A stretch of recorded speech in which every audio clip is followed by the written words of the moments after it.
Let's get. Good morning. I apologize for that. I was anyway. I apologize for that.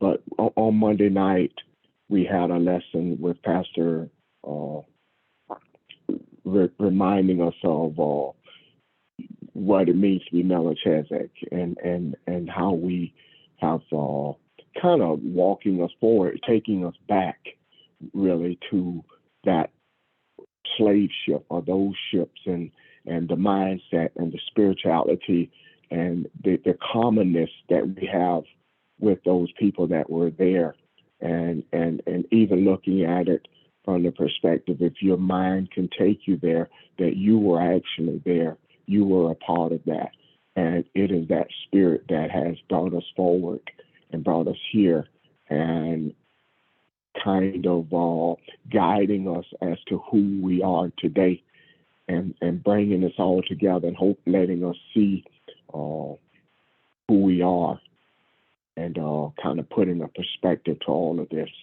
what all of this means. But I'll go into that in a minute. I just do we have any questions or comments on anything that happened this week? Uh, Anything you've seen, anything you're feeling? Good morning, Ron, Ron. this is Evelyn. I'm sorry, I am. I yield, Evelyn.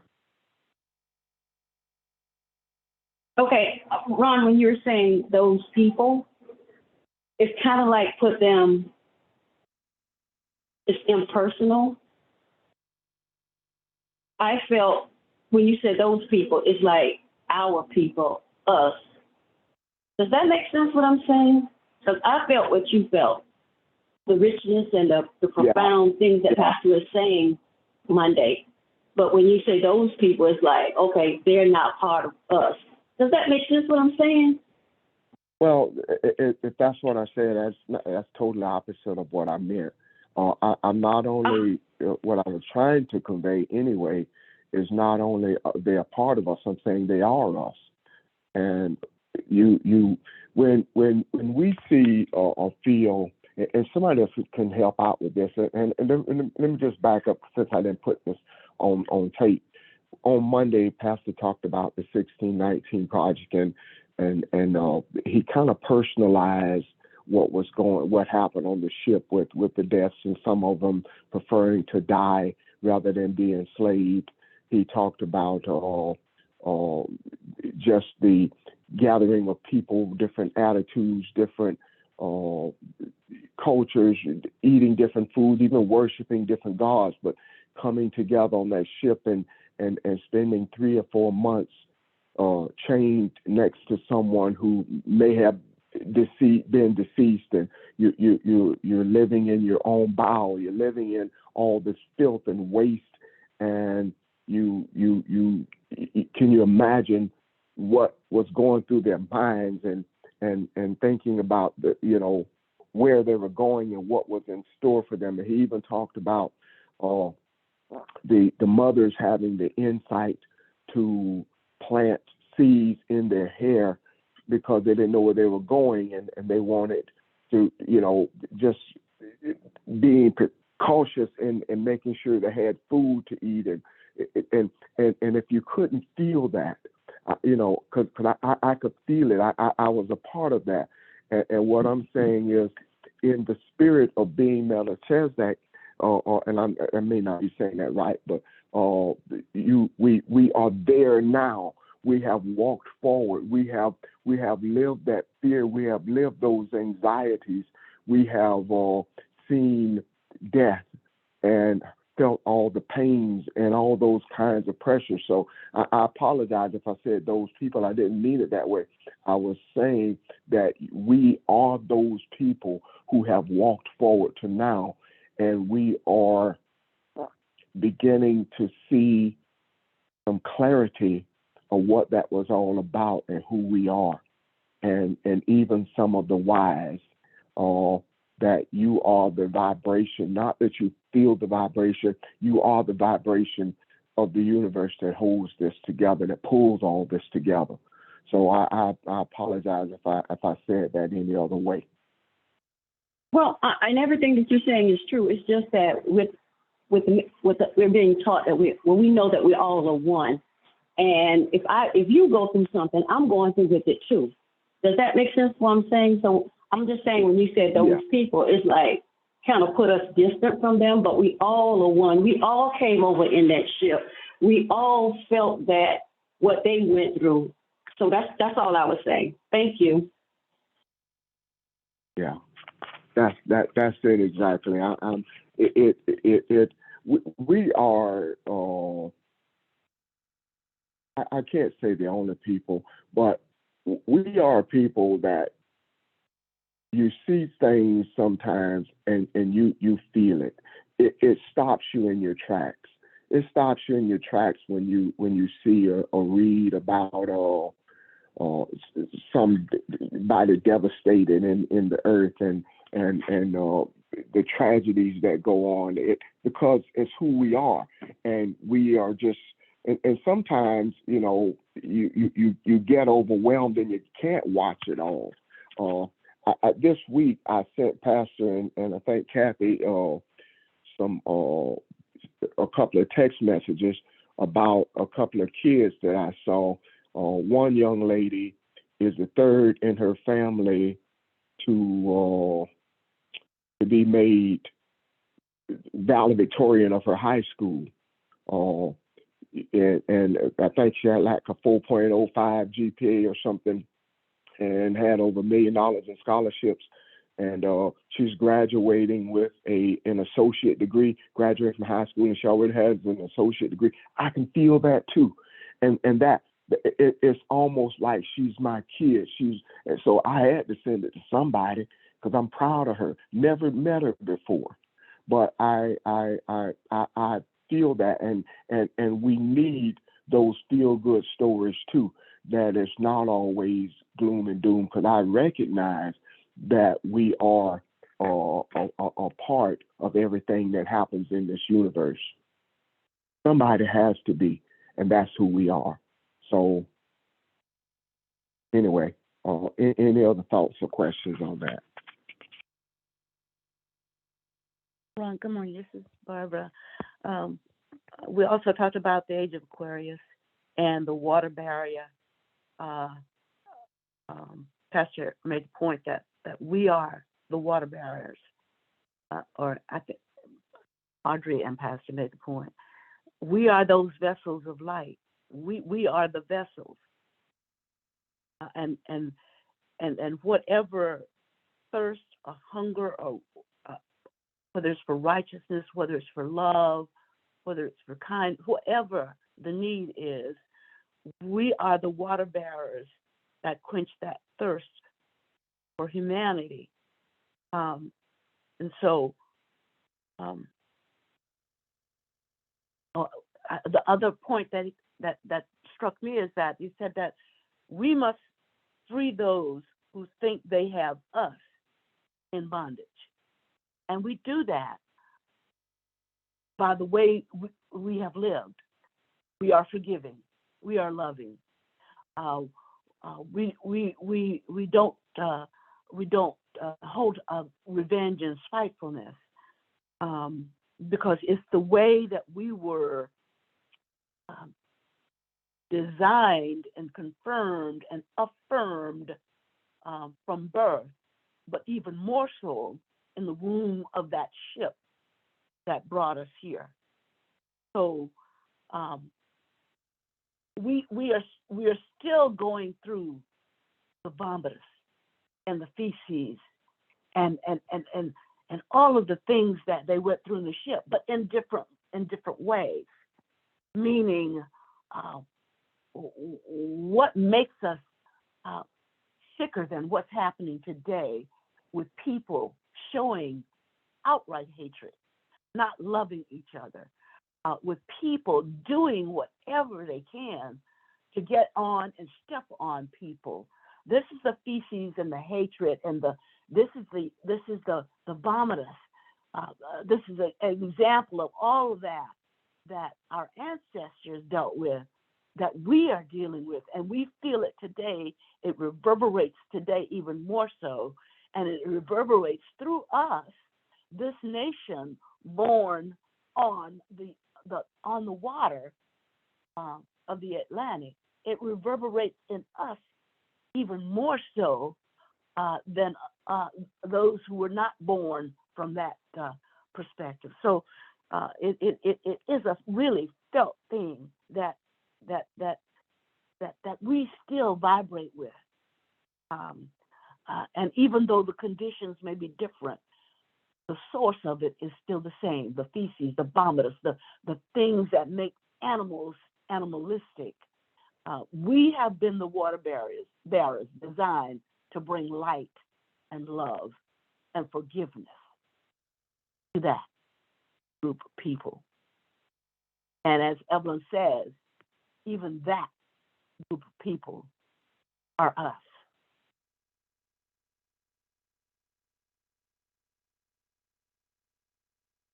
Thank you. Any questions or comments, y'all?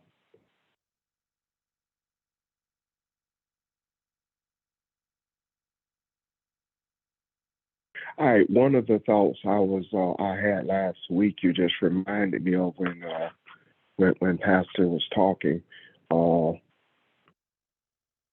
being in the bowels of a ship, being in the belly of a ship that is on the water, and coming up out of that,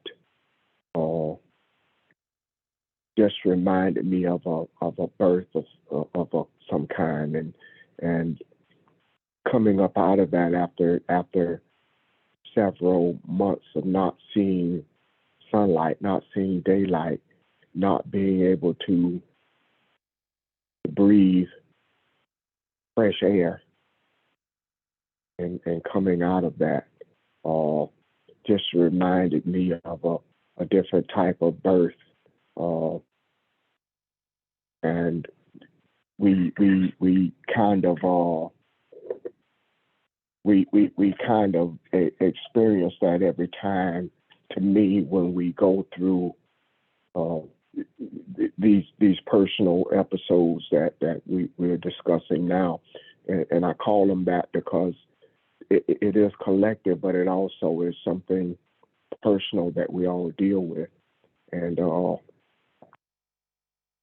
it is, to me, not only spiritual but can be extremely therapeutic when we get on the line like this and kind of talk about our feelings and talk about where we are and our experiences. So thank you. Anyone else?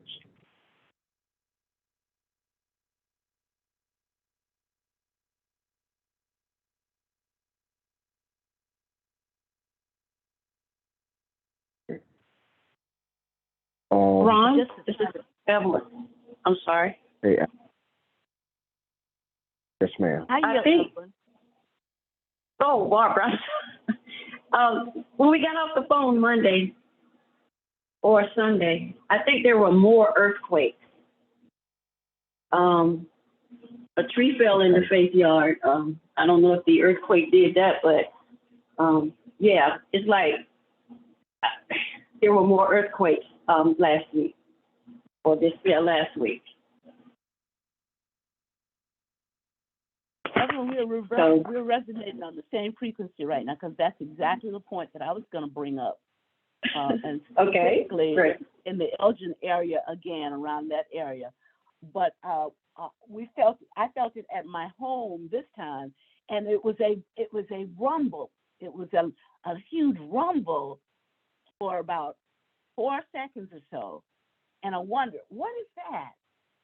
And I thought it was the furnace blowing up because the fellow was working on my HVAC system. But I said, it can't be that because it's not even connected right now. So, yeah, and I understand that not only was it felt in this area around Elgin, but in Charleston and upwards into parts of Charlotte.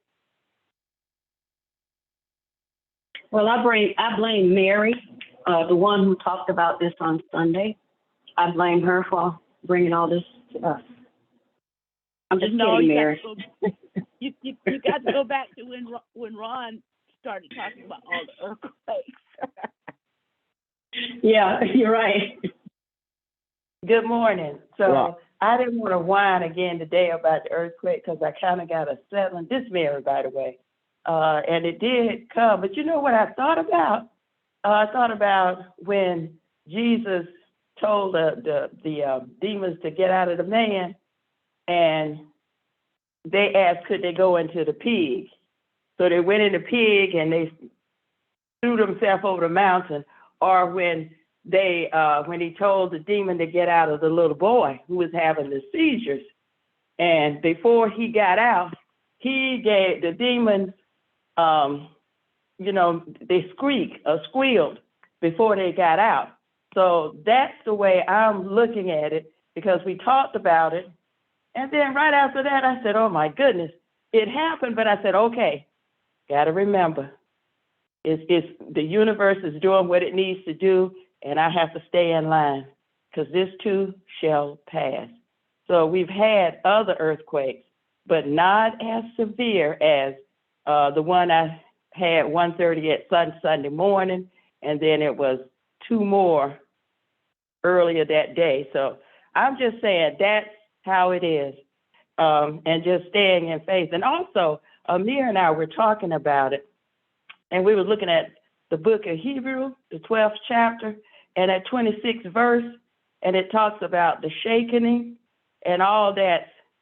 This is me paraphrasing, all that rooted and grounded in who they are, that sure foundation will stand, but those who are not will not. And we talked about how religion is shaking, even with the virus coming out, that people are kind of knowing that, wait a minute, it got to be more to this than just going to church every Sunday. Also, so we're looking at that, and so I'm out there. I'm all over the place, but I just want you to know that we have to be sure, and I have to work on my allowing the Spirit to do what it needs to do to keep me where I need to be, grounded, in other words, and not run back to Greenville. That's all I want to say. Thanks. Thank you, everyone, and please don't ever think, I just said, Mary, you're rambling. We appreciate everything that's said here. This is something. I think the earthquakes are very significant, and I think I was reading. I was trying to get gain an understanding of what it means to be righteous, and somebody at work kind of brought it up, and it just got me to thinking. And I remember reading something some years ago that the sages were saying that the righteous interpret things. They interpret dreams. They interpret sayings. So I look at this and say, what do we see these earthquakes are as? And I'm listening to what everybody is saying, and I agree with you. What Mary, her example with the pig, and I agree with, I think Barbara said, the birthing pains that she brought up a couple of weeks ago. And my take on it was the world has been revolving, moving in a certain direction for so long, and to feel that it's going to be some resistance to that direction changing. And so you have our energy, and it does not have to do with numbers, or it only takes one match to light up a room.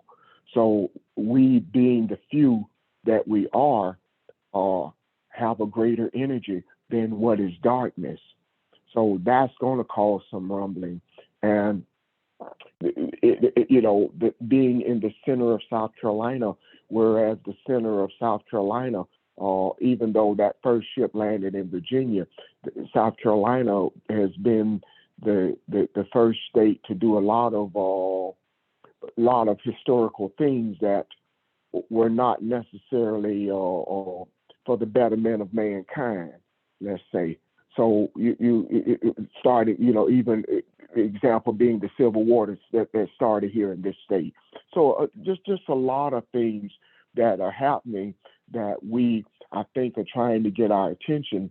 And I like the fact that we are not ignoring them. We pay attention to them because I think they're meant for us. So even with the earthquake, I wasn't aware that another one had taken place, but I'm glad nobody is getting hurt from them. But I also appreciate us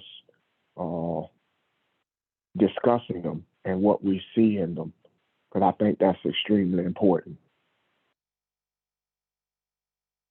I love the fact that Mary brought up the verses of Hebrew, because what she said is right down there in the 28th verse.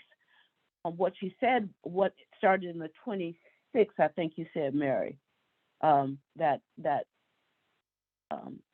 I will once more shake not only the earth, but heaven too. In the 27th, it says,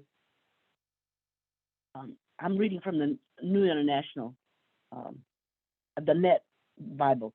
Now, this phrase, once more, indicates the removal of what is shaken, that is, of created things, so that what is unshaken may remain. And then that 28th verse is what Mary summed up how she saw things after that.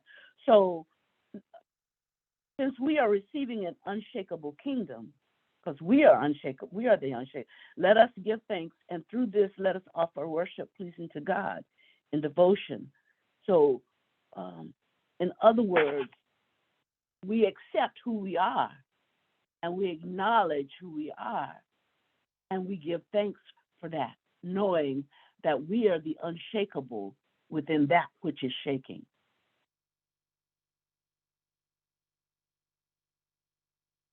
I like that. That really just sums it all up. That's it.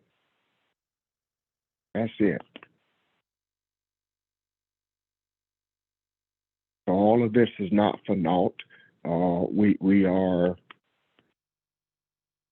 doing our role, seeing things and being aware of what is happening in the earth.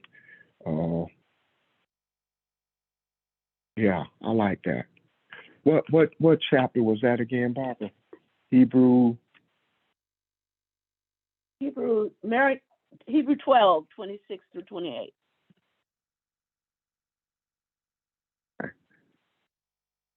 Thank you.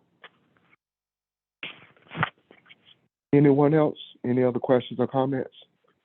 I have a comment. This is Mary again. One of the things that I'm really grasping and you know, the more I think about it, the more I hear it and all that, is knowing who I am. And who I am is not who you see, but it's the spirit man. So I'm just I'm a spirit in a body having a human experience, I think. So and I may not be saying it exactly right, but I know what I'm saying. I hope y'all do too. But it's like the more you do, the things that's happening in the earth helps me become more aware of who I am. And it also reminds me that it's not finished, that I didn't come here to be here forever.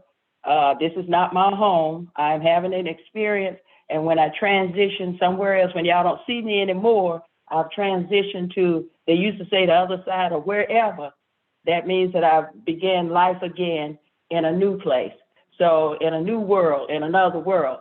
So all of this stuff, because I'm telling you, it was frightening to me.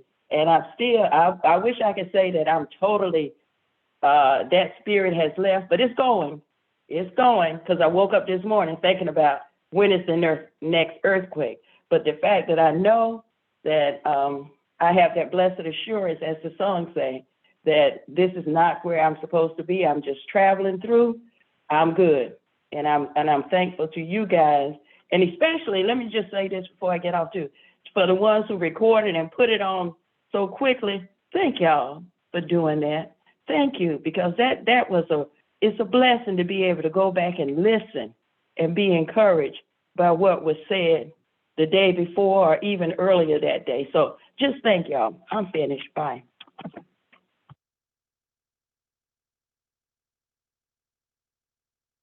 I love that, Mary. You said who I am is not what you see. I like that. I'm going to remember that. Yeah, I think the earthquakes have a significance, and I had not equated this to the earthquakes, but I've noticed I, let me back up for just a second. I am a person who believes that everybody can benefit from therapy. I don't think there's any such thing as sanity, but and I don't mean to insult anybody by saying that. I say that because I think we all suffer from some type of anxiety, some type of depression, sometimes, and we need each other. We need to have conversations, something that we worry about, some type of paranoia.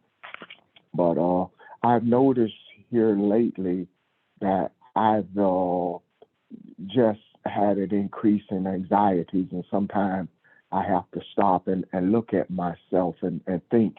And as Mary said, knowing who I am.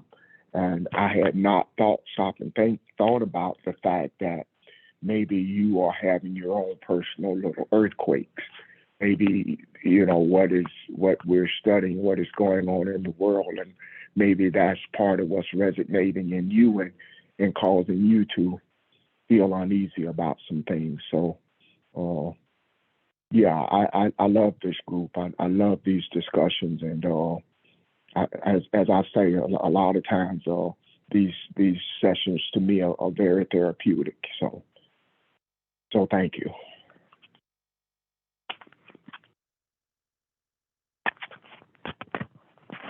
Anyone else? Any questions or comments?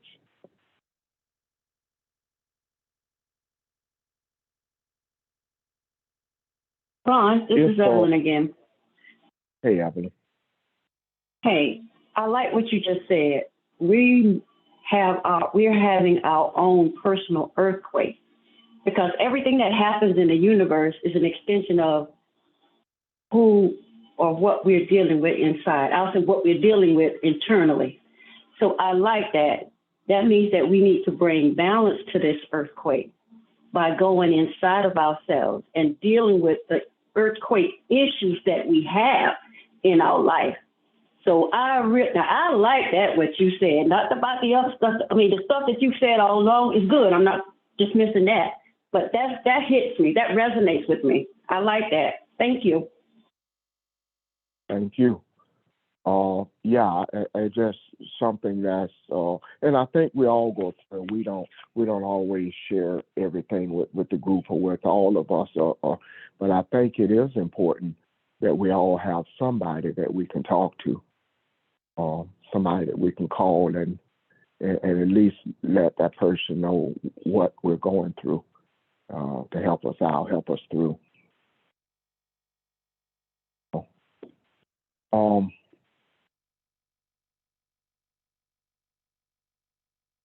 If there's one other thing I looked at that I'm sorry, somebody have something? One other. This is Audrey. Hey, good morning. Hey, were you going to go to something else, Ron? I was just going to talk about the age of Aquarius for a minute, but go ahead. You know how we do. We go anywhere we need to go. Okay. I just wanted to, I'm still getting my thoughts together on this, but what Evelyn just said about, and you just said about the inner earthquake. But I kind of related to going, as I said, I'm still getting my thoughts together on this. But when we talked about Melchizedek, and we know we don't hear much about him. We don't hear much about him, except that those few small verses where he brings the bread and the wine out to Abraham. And I've been thinking about that a lot, and I've been researching, what does bread mean and what does wine mean? And I think it's all connected to that little inner earthquake that we sometimes feel, because bread and wine are symbols of, first of all, bread is covenant. Because in Luke, Jesus tells us that bread and wine were the new covenant, or the bread was the new covenant. But I was looking at what wine means based on the Kabbalah, and it was talking about wine in the sense of the numerical value of wine is 70. And 70 is the same as 7, which is complete. But because it's a multiple of 10, it's almost like it's a bit of a superpower 7, sort of.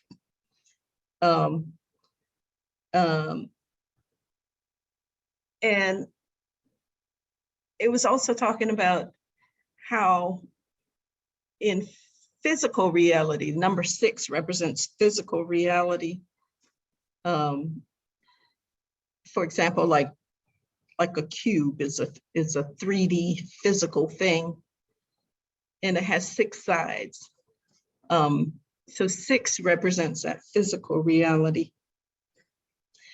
But 7 represents the point at the center of the cube, that hidden inner point that we never see, which kind of goes back to what Mary was saying, I'm not who you see me as.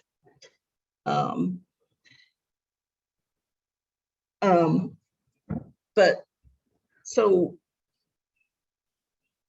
as Melchizedek, us as Melchizedek, we have to remember that we are that hidden thing. And even though sometimes we are shaken, we have our little inner earthquakes, we still have the opportunity to remember that we are not what we see. We are not what people see. And we always have that inner source that sustains us.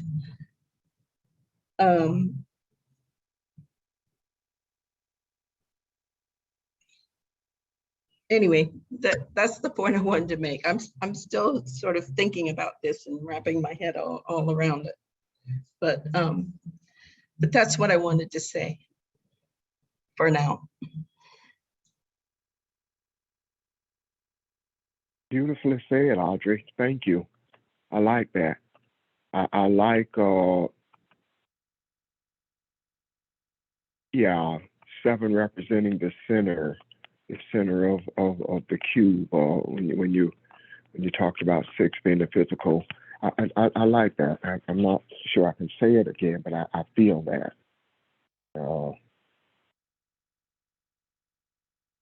That kind of puts things in perspective, and kind of makes it all make sense. Thank you. Anyone else?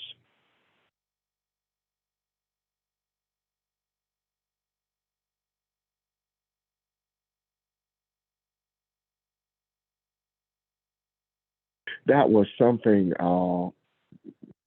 that I had written down. I can't remember who said it. We were discussing Melchizedek. It says, I had written down, it's gaining an understanding of who you truly are. When you recognize that you're a Melchizedek, you are gaining an understanding of who you truly are, and you're being the highest form of who you are. You're seeing yourself as Elohim. And so that's, I like I said, I didn't say that, somebody else said it, but it just kind of, I just started adding my notes when I'm listening to what Audrey said, because that kind of says a lot of the same thing. Melchizedek, the name, has the name Zedek at the end. They don't know if it's really his name or if it's just a title that he had. But anyway, Zedek is really a title of a righteous person. So he has that in his name already. So, so when we are Melchizedek, we have to remember that even though we are who we are in the physical, we also are who we are in that secret hidden place. And that we are the righteousness of the earth. So we can't forget that part.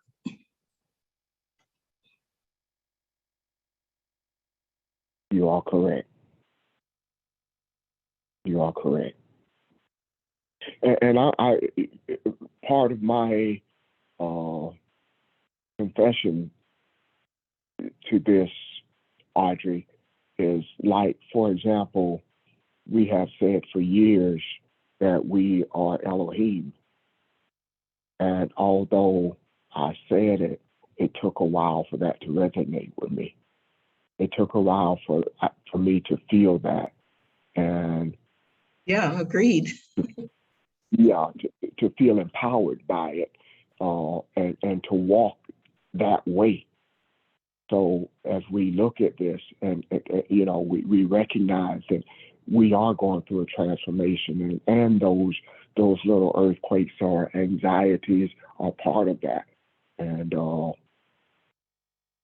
exactly, yeah. So, yeah. So, Ron? anyone else? Yes, ma'am. Yeah.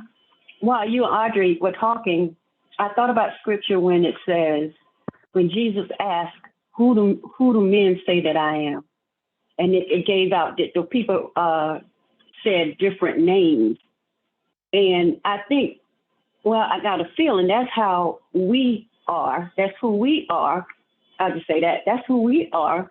Because one minute I need to be Melchizedek. The next minute I may need to be Elias or Elijah. So when you guys were talking, I'm like, okay, now I'm seeing the concept when Jesus was talking about that. So I just wanted to bring that up. Yeah. And sometimes you just need to be Evelyn. And you know me, right, Audrey? Okay. Yeah, girl. Yeah, I think the wholeness of all of that is we are all of that, and that is as I was saying earlier, that's not always something that's easy to see, but we are all of those things. I remember another discussion we had before where you may be sitting down having a discussion as a teacher and a child walk in and you become mom or grandmom, or your spouse walks in and you become husband. You are all those things, and you are recognize those easily because those are personality traits in you that you've already become familiar with.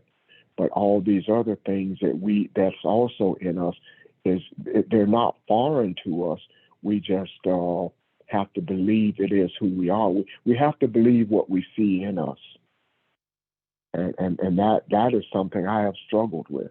But thanks to these lessons, thanks to Pastor and as Mary said, going back listening to the tapes, I'm seeing that all these beings and sayings and things in me, I'm accepting now and walking in them.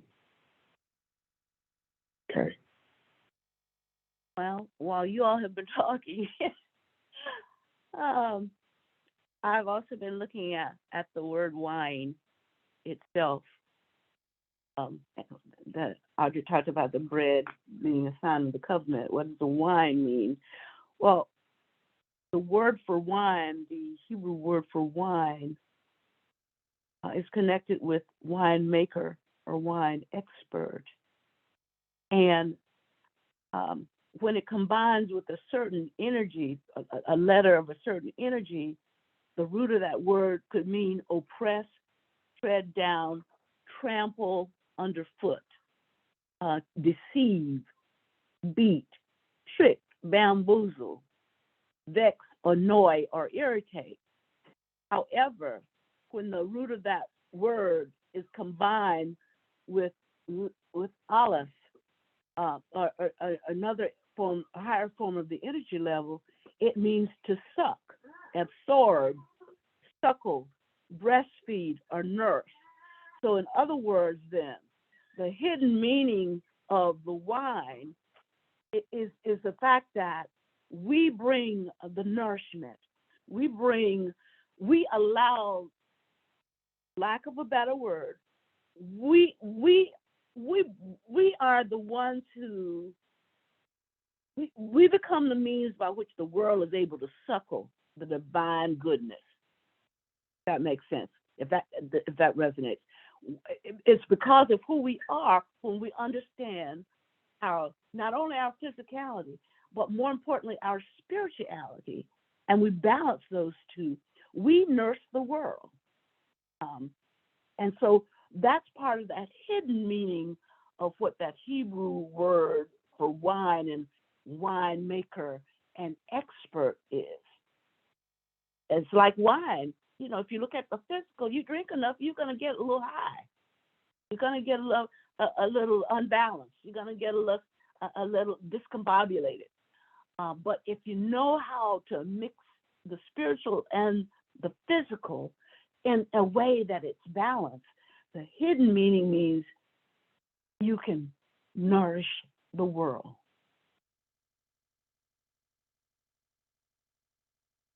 Wow, I like that. Thank you. Thank you, Barbara. And I think that's where we are now. We're walking in that. We're gaining understanding and becoming confident in who we are, and not being fearful, or not feeling, not allowing those inner anxieties to conquer us, or succumb to them. And as a result, we will be nourishment for the earth, for the universe, to the universe. And I put it that way, not just to the earth, because when I say to the universe, I mean that my thoughts are we become nourishment for those who have come before us as well. And that's, going back to what it means to be Elohim and what it means to be human. You are standing in the gap for all that is, all that has ever come before you as well. That is the responsibility of the human. You are the only one that can link those worlds together. You are the only one that can go back to beginning and bring forth what is, what truly is, and as we see who we are. So, good job. Thank you. Anyone else?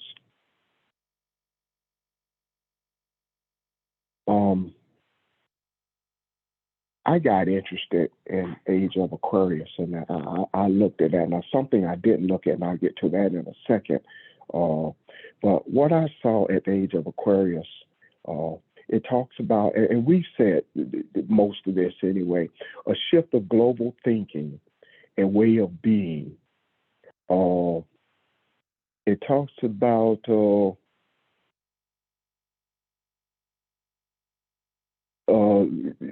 Age of Aquarius is talking about a time when we come together as a community, as not only as Black people, Africans, not only as Americans, but we see our responsibility far greater than that.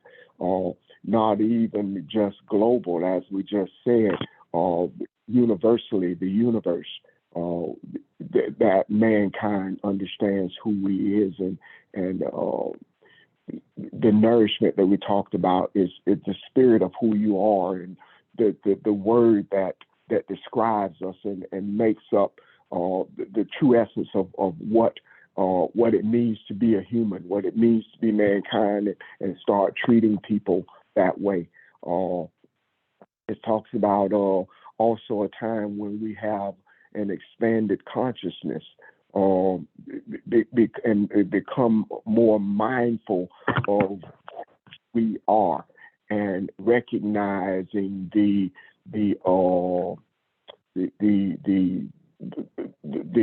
humanness and the other people, recognizing that other people as are as you are, and accepting that. And I think part of this I meant to look up and I didn't, because it talks about the change can be brought up. What you come out for? I ain't gonna make some breakfast. I got a new number. Hey guys, can you for me?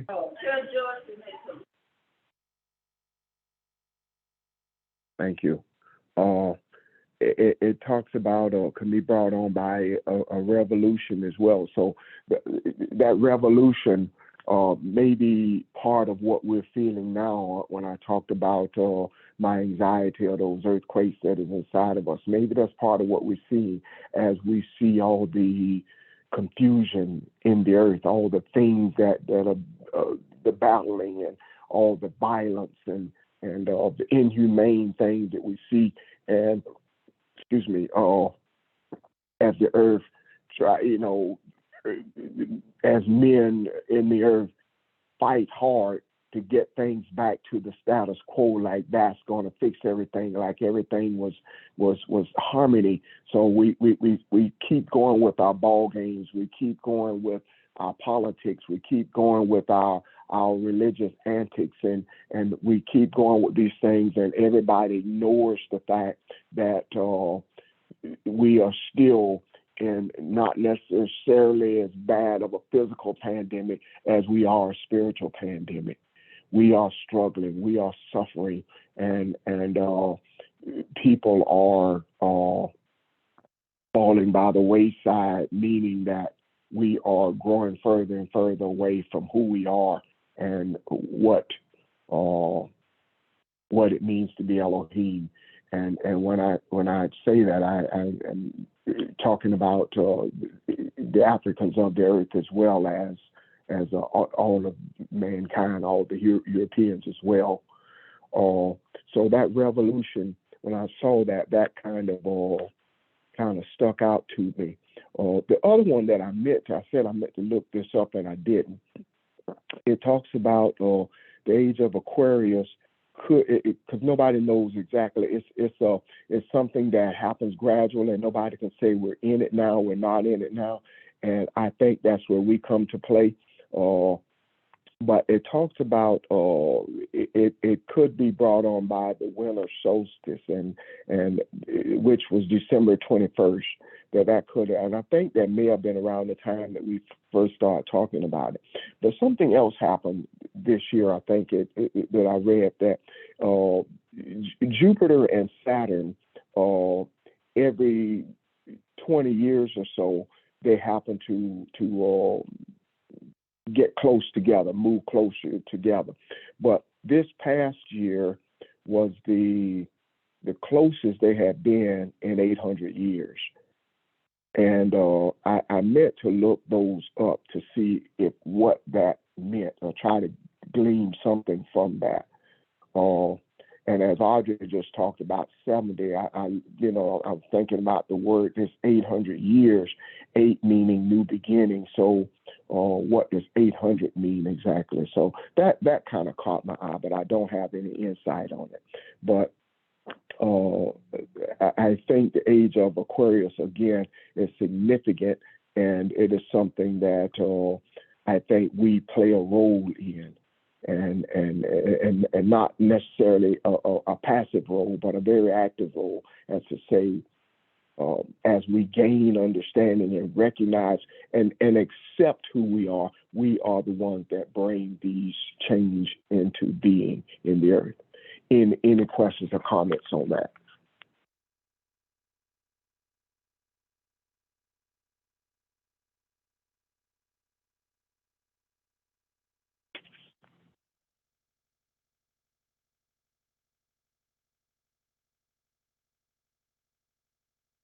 Ain't nobody?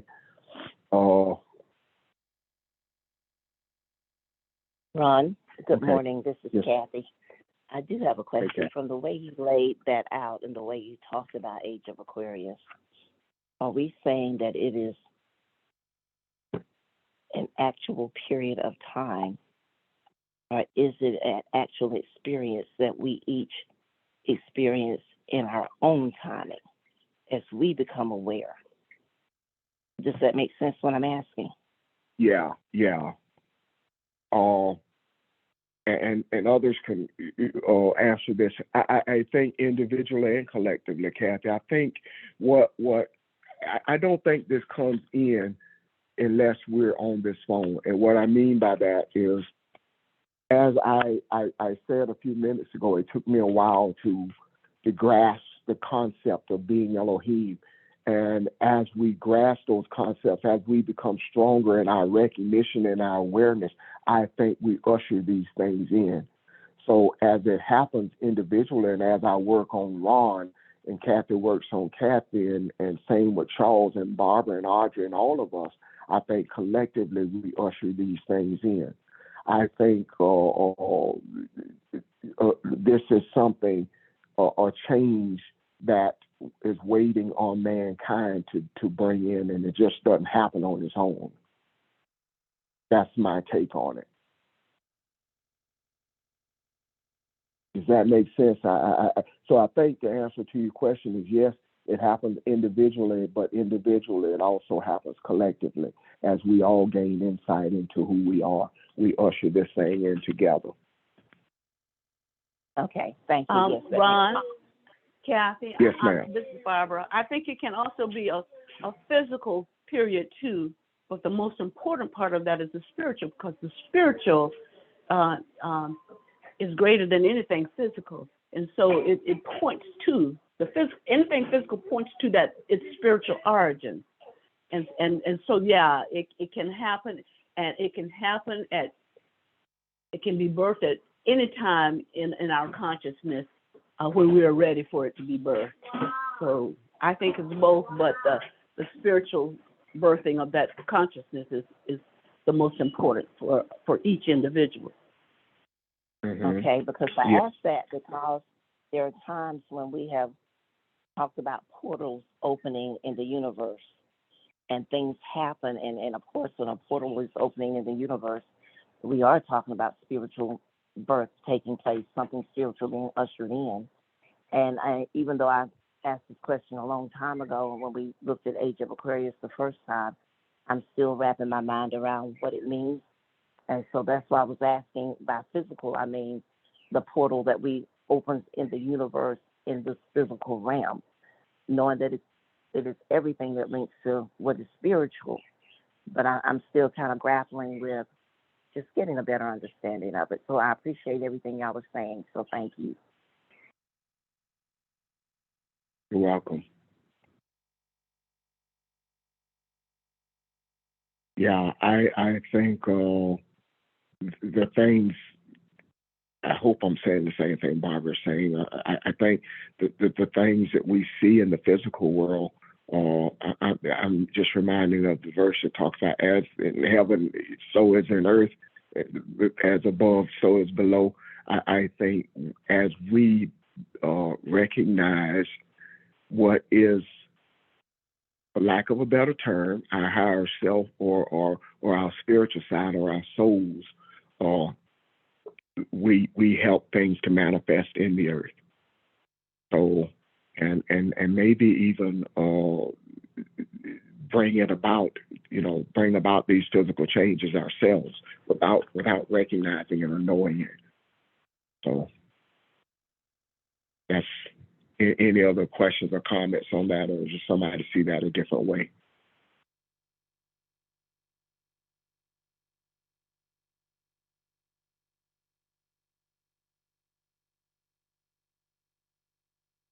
Okay.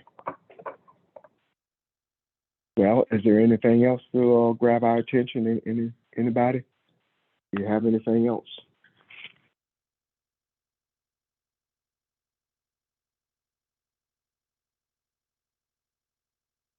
Okay. Well, that's pretty much all I have. We're not just going to stay on the line then.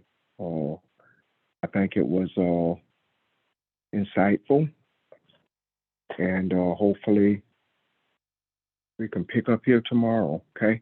Any other final questions or comments before we close? I'd like to say something. This is Okay. Kevin.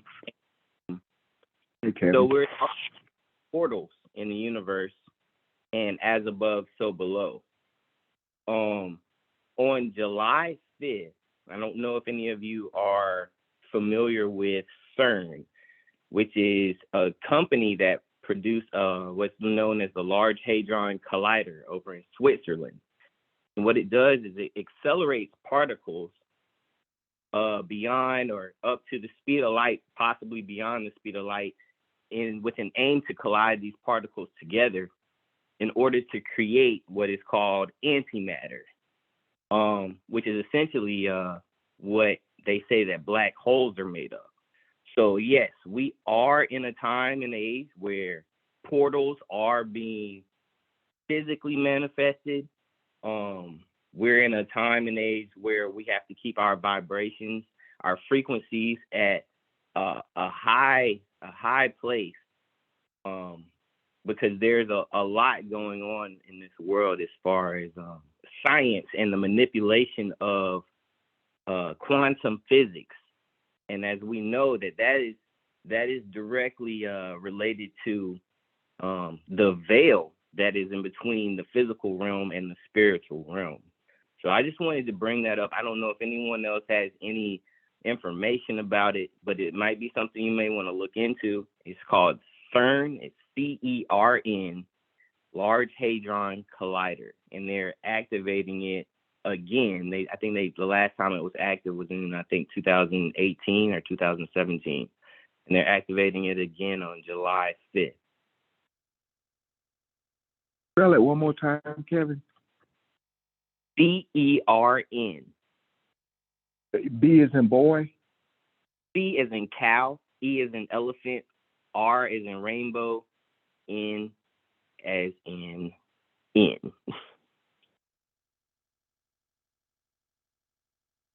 No, I'm not familiar with it. Okay. Maybe something worth, just doing a little research into it. Maybe something worth talking about on another day. Okay.